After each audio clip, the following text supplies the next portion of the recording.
So when I was in school, I actually, when I had to study, I had to like stop whatever I was doing at the moment, like with my devices, mobile phone, iPad or whatever, and just change my mindset to like, okay, I'm going to study. So take the book, get out and just concentrating on the book.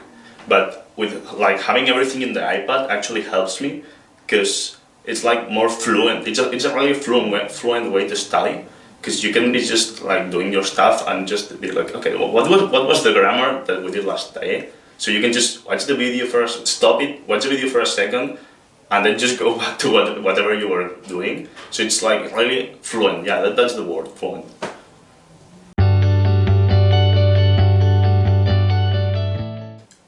Like, for example, in my case, is that I know no Japanese at all. So everything that I'm learning it from the lessons that I'm getting at KAI. So if I have to go to class and just learn everything and then just use it in the same class, it may be just like a little bit too much. Having studied before class what they are going to teach me in that class really helps me.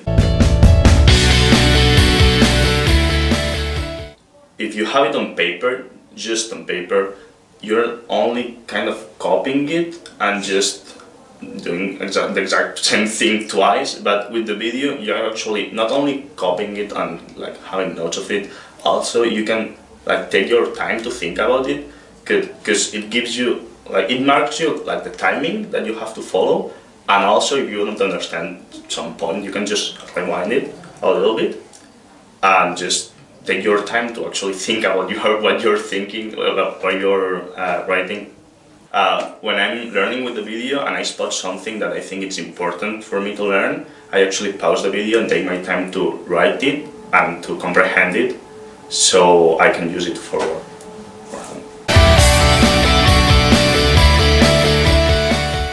So in my case, like, having the possibility to learn before classes the things that we are going to learn in a class gives me the opportunity to actually talk with the teacher and the students and not just focus on learning it, but also using it, which is like the most important thing that you have to do with a language.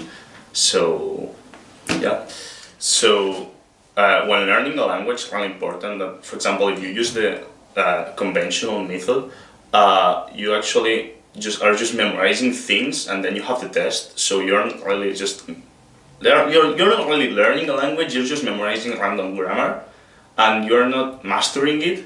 But in my case, for example, because I study like this, I have like videos, I can just take notes of the videos instead of just copying it from a book to another.